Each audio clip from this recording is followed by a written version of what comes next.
দই পরোটা, আলু পরোটা বিভিন্ন রকমের পরোটা খেয়েছি, কিন্তু আশা করি এই মার্বেল পরোটা কেউ খাওনি। এটা খেতে যেমন সুন্দর হয়, দেখতে তেমন অসাধারণ হয়। আমি এটাকে বানাবো ফেলে দেওয়া কিছু উপকরণ দিয়ে, যেমন মটরশুঁটির খোসা, তবে বিটরুটটা অবশ্য ফেলি না। মটরশুঁটির খোসাকে গ্রাইন্ড করে নিয়েছি, বিটরুটটাকে গ্রাইন্ড করে নিয়েছি, দুটোরই রসটাকে আমি ছেঁকে নেবো। এইভাবে দুটো রস ছাঁকা হলে আমি 3টে পাত্রে অল্প অল্প করে ময়দা দিয়ে দেবো, প্রত্যেকটাই সামান্য করে নুন আর চিনি দিয়ে দেবো। এরপর একটাকে আমি মেখে নেবো ওই মটরশুঁটির খোসার যে জুসটা বেরিয়েছিল সেটা দিয়ে ভালো করে মেখে নেবো। আর আরেকটা পাত্রের ময়দাকে আমি মেখে নেবো বিটরুটের জুস দিয়ে। আর আরেকটা পাত্রে যে ময়দা থাকবে সেটাকে ধনিয়া পাতা, সামান্য নুন, চিনি দিয়ে ভালো করে মেখে 3টে ডো বানিয়ে নেবো।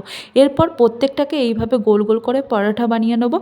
3টে পরোটা রেডি হয়ে গেলে একটা পরোটার ওপর সামান্য করে তেল দেবো, ভালো করে মাখিয়ে নিয়ে তার উপর আরেকটা পরোটা দেবো। এইভাবে 3টে পরোটা ওপরে ওপরে দিয়ে দেবো। তারপর 3টে পরোটা একসাথে আমি রোল করে নেব।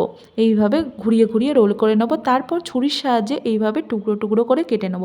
যে টুকরোগুলো বেরোবে সেই টুকরোগুলোকে আবার আমি পরোটার মতো করে বেলে নেব। বেলা হয়ে গেলে কড়াইতে দিয়ে দেবো ঘি। ঘি ভালোভাবে গরম হয়ে আসলে একটা একটা করে পরোটা দেবো, এপিট ওপিট করে সুন্দর করে ভেজে তুলে নেব। রেডি হয়ে যাবে মার্বেল পরোটা। এটা আলুর তরকারি, কাবলি ছোলার তরকারি যে কোনোর সাথে খেতে পারো।